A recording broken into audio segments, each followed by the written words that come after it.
Students, please refer this diagram in your S-Chan book on page number 31.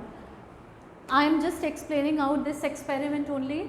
बच्चों, जब हमने एक ग्लास कंटेनर में गैस फिल की हुई है और एक पिस्टन लगाया हुआ है, ठीक है, गैस की वॉल्यूम हमेशा लार्ज होती है क्योंकि उसके पार्टिकल्स दूर दूर तक फैले होते हैं, ठीक है। अब जब हम उस पर हाई प्रेशर लगाते हैं और साथ साथ उसको ठंडा करते हैं, यानी कि लो टेम्परेचर पे रखते हैं, तो क्या होगा, धीरे धीरे हम पिस्टन को नीचे लेके आएंगे, क्योंकि जब हम बच्चों प्रेशर लगाएंगे, दबाव रखेंगे, तो ये पिस्टन नीचे आने लगेगा। सेम वे जैसे हम इंजेक्शन को प्रेस करते हैं या पिचकारी को हम उसका हैंडल प्रेस करते हैं, तो क्या होता है, वो पिस्टन आगे की तरफ जाता है। तो जब पिस्टन आगे जाएगा, गैस के ये जो पार्टिकल्स हैं बच्चों, बहुत दूरी पे थे और उनके बीच में इंटर पार्टिकल स्पेस मैक्सिमम था। अब वो पार्टिकल धीरे धीरे क्लोज आने लगेंगे, ठीक है। जो पहले दूर थे अब वो कहीं ना कहीं पास आने लगेंगे, यानी कि inter particle space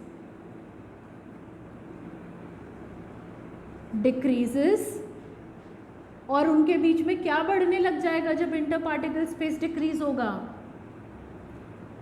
very good, absolutely correct, force of attraction starts increasing, ठीक है।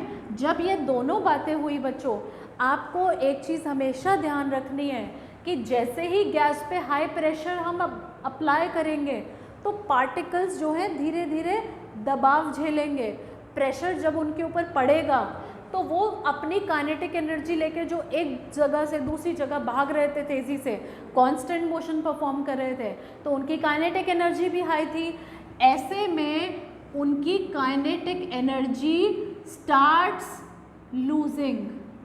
जैसे ही हाई प्रेशर पड़ता है काइनेटिक एनर्जी लूज होने लगती है। तो काइनेटिक एनर्जी अगर लूज होने लगेगी, पार्टिकल्स का मोशन कैसा हो जाएगा बच्चों,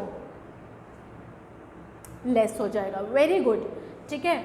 तभी इंटर पार्टिकल साइज स्पेस भी क्या होने लगेगा, डिक्रीज होने लगेगा और पार्टिकल के बीच में फोर्स ऑफ अट्रैक्शन बढ़ने लगेगा, ठीक है।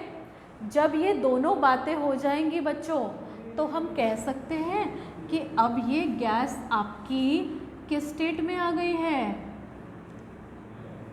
लिक्विड स्टेट में, यानी कि हमने उस गैस को अब लिक्विड स्टेट में कन्वर्ट कर दिया है, ठीक है।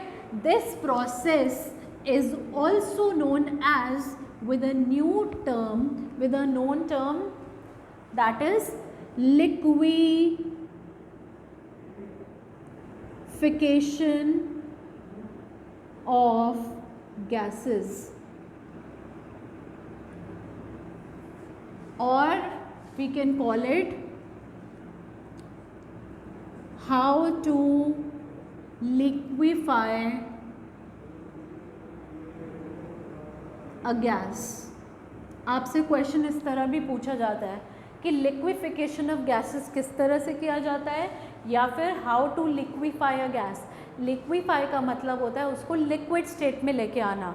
तो हम किसी गैस को लिक्विफाई कैसे कर सकते हैं, आंसर है बच्चों बाय अप्लाइंग क्या, high pressure and low temperature. Very good. This is very important question. Note down कर लीजिए इसको बच्चों। यहाँ पर आपको एक इमेज दिख रही है अपनी बुक्स में, you can refer this image. ये लिक्विड ऑक्सीजन की इमेज दी हुई है आपको बुक में। ऑक्सीजन जो हमारे पास यूजुअली स्टेट में अकर करती है, that is as a gas, ठीक है। जब हम उस पर बहुत हाई प्रेशर और लो टेम्परेचर पे उसको रखते हैं तो ये ऑक्सीजन हमारी लिक्विड ऑक्सीजन बन जाती है, and liquid oxygen is blue in colour, okay आजकल आप लोग सुन रहे होंगे कि कोविड का टाइम चल रहा है, ऑक्सीजन की बहुत शॉर्टेज है हमारे नेशन में। तो ऐसे में बच्चों ऑक्सीजन गैस या तो सिलेंडर्स की फॉर्म में सप्लाई हो रहा है, या फिर आपने दूसरा शब्द सुना होगा ऑक्सीजन कंसंट्रेटर्स। ठीक है, ऑक्सीजन कंसंट्रेटर्स में यही हो रहा है कि लिक्विड ऑक्सीजन को वापस से हम गैस में कन्वर्ट कर रहे हैं। ठीक है,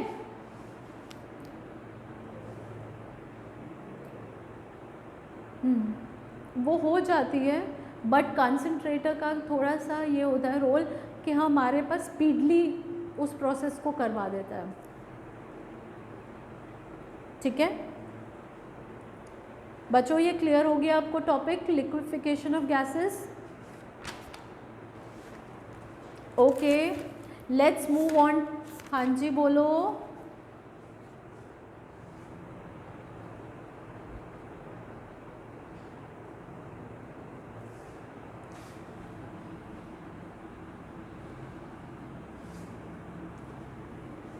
बेटा वो हाई प्रेशर जब तक अप्लाई नहीं करेंगे तब तो वो गैस में ही घूमता रहेगा। एटमॉस्फेरिक प्रेशर के अंदर इतना स्ट्रॉन्ग होल्ड नहीं होता है कि वो किसी चीज़ की स्टेट को बदल सके।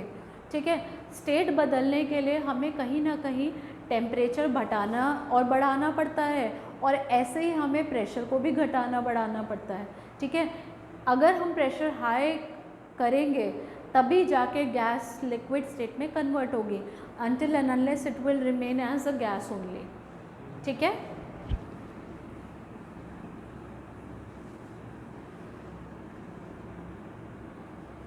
नो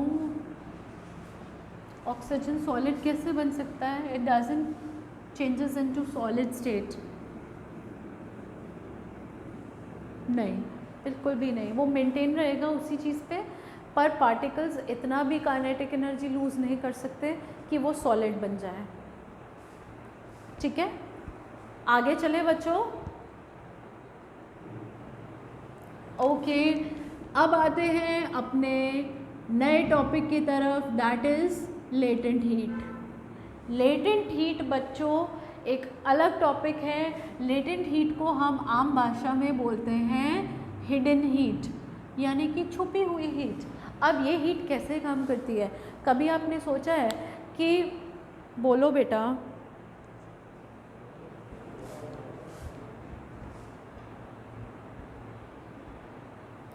क्या चीज़? हाँ, ये बाकी और किसी स्टेट पे अप्लाइड नहीं है। बाकी एक आपने बेटा सब्लिमेशन का केस पढ़ा होगा। सब्लिमेशन में आपने सॉलिड CO2 का पढ़ा था कि सॉलिड CO2 को हम सॉलिड स्टेट में कैसे रख सकते हैं, कैसे मेंटेन रखते हैं, हाई प्रेशर और लो टेम्परेचर पे, वरना वो फिर वापस किस में चला जाएगा, गैस में चला जाएगा। तो एक सिर्फ इसी फंडामेंटल पे ये इन्वॉल्व है, सब्लिमेशन पे और आपका लिक्विफिकेशन ऑफ गैसेस पे। ठीक है, ओके बच्चों, आगे देखो।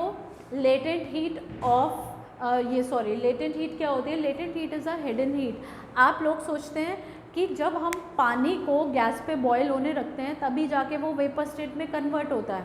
ठीक है, वो तो हम ऑब्वियस रीज़न देखते हैं क्योंकि हम नीचे से हीट सप्लाई कर रहे हैं गैस बर्नर के थ्रू। ठीक है, आप कई बार क्या है, बाहर सड़क पे पानी जैसे डाल देते हैं, सनलाइट पड़ रही है, हीट इतनी ज़्यादा पड़ रही है, तो वो थोड़ी देर के बाद जो पानी आपने वहाँ फैलाया है वो उड़ जाता है। ठीक है, अब दोनों चीज़ों में डिफरेंस कहाँ आता है? जब आप पानी को गैस पे रख रहे हैं तो आप अपनी तरफ से हीट दे रहे हैं गैस की फॉर्म में बर्नर पे रख कर। ठीक है, पर आपकी बॉडी पे स्वेट आया या आपने अपने हाथ सैनिटाइज़ किए लिक्विड से, थोड़ी देर के बाद आप देखते हैं सैनिटाइज़र आपके हाथों में नहीं है, उड़ चुका है। ये सारी चीज़ क्या हो रही है? ये इवेपोरेट हो रही हैं। ठीक है, there is a lot way difference between boiling and evaporation. ठीक है, आप अपने गीले कपड़ों को घर में बाहर सुखाते हैं या फिर आप किसी ऐसी जगह पर भी रखते हैं जहाँ पर धूप नहीं आ रही होती है, तो भी कपड़े क्या हो जाते हैं? एयर ड्राई हो जाते हैं, उनमें पानी हट जाता है। वो क्यों होता है? क्योंकि इवेपोरेशन हो रहा है। ऐसी चीज़ में हमारी मेन चीज़ क्या फंक्शनल है? Latent heat. हम बाहर से कोई हीट नहीं दे रहे हैं। ऐसा थोड़ी ना हो रहा है कि कपड़े जलाने के लिए हमें कोई बाहर से हीटर से हवा फेंकनी पड़ रही है। क्या ऐसा होता है बच्चों?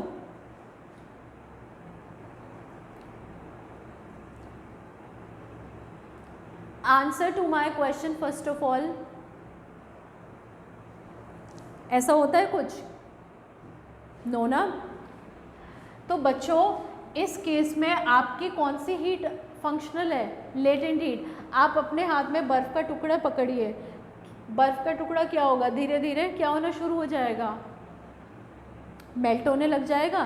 क्या आपने अपने हाथ पे कोई हीटर थोड़ा ना फिक्स किया हुआ है जो आइस को मेल्ट कर रहा है? वो अपने आप ही मेल्ट होने लग रहा है, क्योंकि आपके हाथों से कौन सी हीट मिल रही है? लेटेंट हीट मिल रही है, which is also known as hidden heat. अब आपने अपने हाथ पे सैनिटाइज़र लगाया, सैनिटाइज़र तो लिक्विड था, थोड़ी देर के बाद तो वो वहाँ से गायब हो जाता है। या आपने अपने थोड़ी देर पहले इंजेक्शन की स्पिरिट लगाई, स्पिरिट भी गायब हो जाती है। वो कहाँ चली जाती है? क्योंकि आपकी स्किन से कौन सी हीट निकल रही है? Latent heat.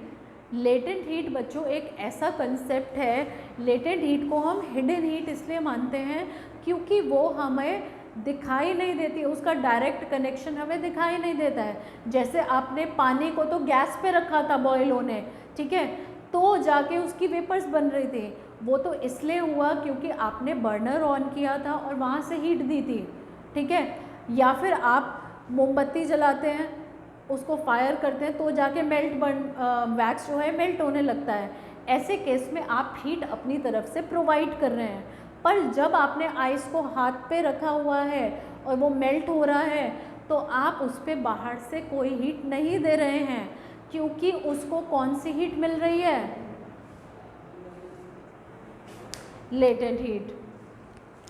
Now we have two types of latent heat. One is latent heat of fusion. Fusion मतलब melting. Very good. दूसरी हमारे पास होती है latent heat of vaporization. Vaporisation मतलब बच्चों एब्सोल्युटली करेक्ट, वेरी गुड। बच्चों एक बात लिखेंगे, बहुत इम्पॉर्टेंट, हर बच्चा, latent heat do not increase the temperature of a substance, hence no change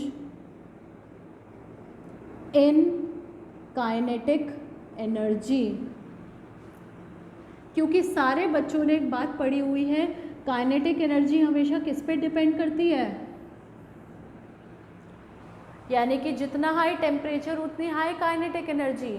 तो लेटेंट हीट का काम टेम्परेचर को बढ़ाना नहीं होता है।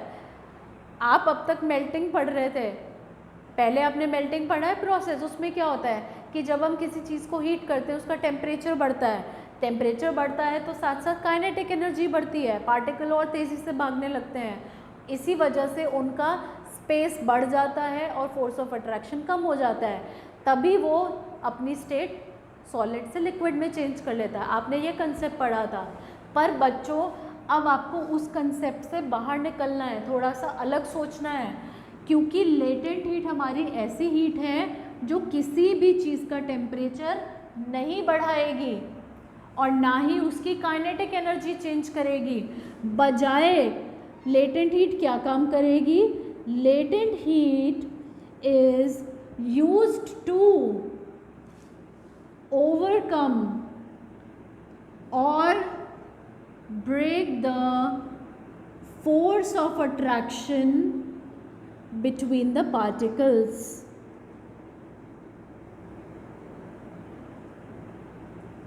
between the particles। बच्चों ये दोनों लाइन समझ आई? एक बार रीड करिए। बच्चों अगर आपके पास एक सॉलिड है, ठीक है, आपने मेल्टिंग में क्या पढ़ा था कि आप बाहर से कोई चीज़ को जब हीट करते हैं तो हीट उसका सबसे पहले क्या बढ़ाती है? टेम्परेचर। हमें अगर फीवर होता है तो हमारा टेम्परेचर बढ़ता है ना, 100 से अबव होता है। ऐसे ही जब हम किसी चीज़ पे बाहर से हीट फेंकते हैं तो उसका टेम्परेचर बढ़ता है। और काइनेटिक एनर्जी किस पे डिपेंड करती है? टेम्परेचर पे। तो टेम्परेचर बढ़ेगा तो काइनेटिक एनर्जी भी बढ़ जाएगी। काइनेटिक एनर्जी बढ़ जाएगी तो इंटर पार्टिकल स्पेस भी बढ़ जाएगा। पर स्पेस बढ़ने का मतलब फोर्स ऑफ अट्रैक्शन क्या हो जाएगा बच्चों? आपने अभी तक ये बात पढ़ी थी, सब बच्चों ने यही कंसेप्ट पढ़ा था ना। पर अब बच्चों आपको इस कंसेप्ट से थोड़ा सा अलग सोचना है, लेटेंट हीट की टर्म्स में सोचना है। लेटेंट हीट बच्चों कौन सी हीट है? हिडन हीट है। अब आप इसको as a ice cube consider करेंगे जिसको हमने अपने हाथ के पाम पे रखा हुआ है, ठीक है। आपको पाम से क्या मिल रही है? आइस को हिडन हीट। अब वो जब हिडन हीट यानी कि लेटेंट हीट इस पर पड़ेगी तो लेटेंट हीट इसका ना तो क्या बढ़ाएगी? टेम्परेचर, और ना ही इसकी काइनेटिक एनर्जी बढ़ाएगी, ठीक है। यानी कि no change in temperature occurs and no change in the kinetic energy occurs. अब बच्चों के दिमाग में आ रहा होगा जब काइनेटिक एनर्जी को कोई चेंज नहीं कर पा रहा है, टेम्परेचर को चेंज नहीं कर पा रहा है, तो स्टेट कैसे चेंज होगी?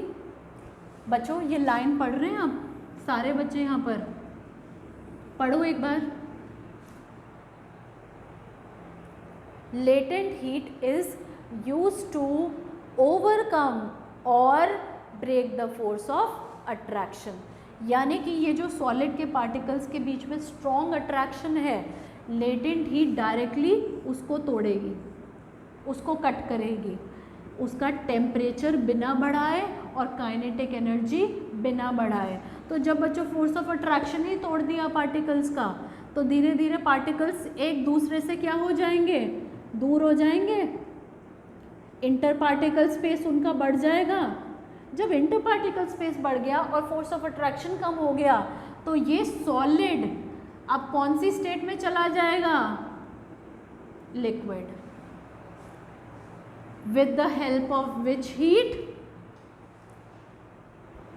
Latent heat. अब बच्चों समझ में आया कि हाथ पे पड़ा हुआ बर्फ का टुकड़ा या सैनिटाइजर आपका छूमंतर क्यों हो जाता है? क्योंकि हमारे हीट से, हमारे सरफेस से कौन सी हीट मिल रही है? Latent heat. कई बार आप भागते दौड़ते हुए आते हैं, जब बहुत रनिंग कर रहे होते हैं, एक्सरसाइज कर रहे होते हैं, आपके फोरहेड पे स्वेट आता है, आपके हैंड्स पे स्वेट आता है। वो स्वेट कहाँ जाता है बच्चों? कभी सोचा है? वो लेटेंट हीट की मदद से लिक्विड स्टेट से गैसियस स्टेट में कन्वर्ट हो जाता है, गायब हो जाता है, क्योंकि उसको कौन सी हीट मिल रही होती है? Latent heat. ठीक है। आप बाहर, घर के बाहर किसी स्टैंड पे कपड़े सुखा रहे हैं, चाहे वहाँ पे धूप पड़े चाहे ना पड़े, फिर भी आप देखेंगे अगले दिन कपड़े सूख जाते हैं। ठीक है। आपने कोई उसके ऊपर ड्रायर नहीं चलाया, कोई आपने उसको हवा नहीं फेंकी, ठीक है, फिर भी कपड़े ड्राई हो गए, क्योंकि वहाँ पर कौन सी हीट थी? लेटेंट हीट काम कर रही थी, जो कपड़ों में प्रेजेंट वाटर को किस में चेंज कर रही थी? वाटर वेपर में। ठीक है। ये बात सबको क्लियर हो गई बच्चों यहाँ तक? ओके बच्चों, इसके बाद आपके पास दो टॉपिक्स हैं। One is latent heat of fusion and latent heat of vaporisation, and आपका एक टॉपिक रह जाएगा, that is evaporation. I hope with the next coming turn we are going to finish all this topic at one go। ठीक है। मैं आपको ये दोनों टॉपिक्स आज इसलिए नहीं कराना चाह रही हूँ क्योंकि बच्चों एक तो हमारे पास टाइम शॉर्ट है, इट्स ऑलरेडी 5:55, 5 मिनट में आपका ये टॉपिक कवर नहीं होगा। And moreover I want to give you time for this topic, क्योंकि ये थोड़ा सा ट्रिकी होता है, कई बच्चे इसको समझ नहीं पाते हैं। ओके तो हम इस टॉपिक को बच्चों नेक्स्ट टर्न पे कवर करेंगे, latent heat of fusion and latent heat of vaporisation. Okay हाँ जी बेटा, बाकी किसी बच्चे को कोई दिक्कत है तो बोले।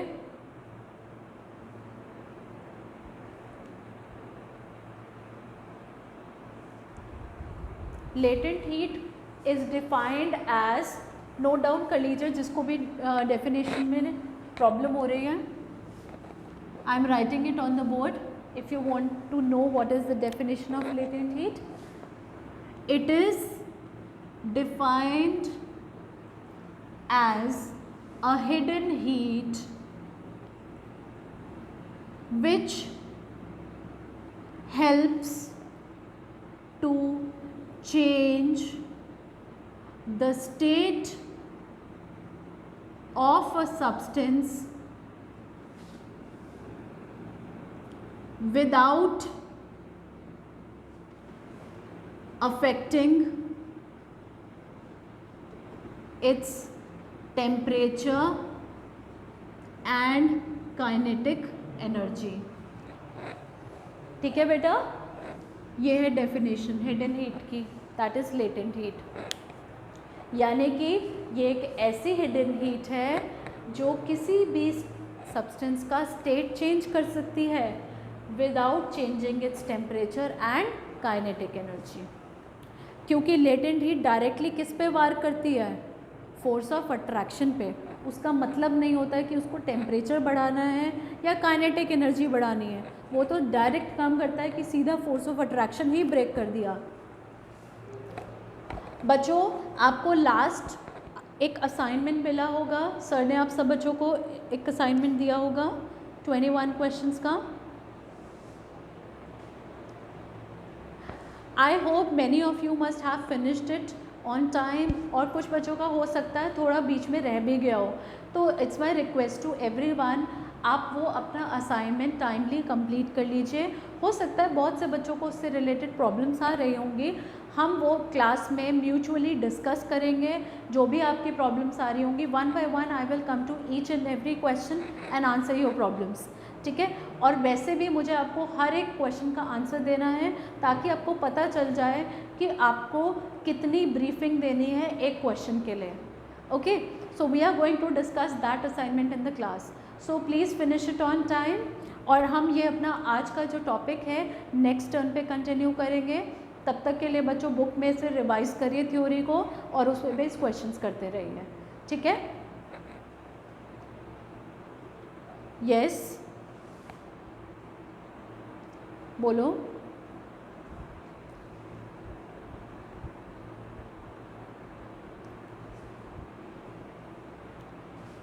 बेटा this is the same thing, ये इवेपोरेशन का फंडा है जो आप मुझसे क्वेश्चन पूछ रहे हैं। अभी हमने इवेपोरेशन टॉपिक क्योंकि पूरी तरह से नहीं पढ़ा है, तो I just ask you to wait for a moment.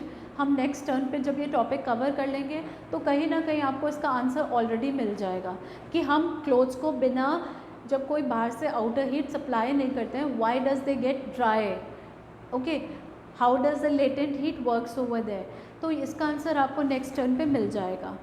Okay, any other problem apart from this?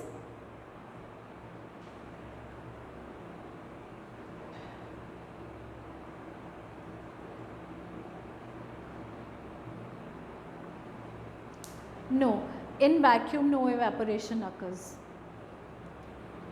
ठीक है। एयर प्रेशर जब वर्क नहीं करेगा तो हमारे पास वैक्यूम में इवेपोरेशन का प्रोसेस फीजिबल नहीं होगा। ओके बच्चों, आज की क्लास यहीं पे ख़त्म करते हैं। ओके, आपका जो है नेक्स्ट टर्न पे मैं क्लास का जितना भी रिमेनिंग टॉपिक है आज का, वो हम नेक्स्ट टर्न पे कवर करेंगे। Okay, till then take care, stay safe, bye bye.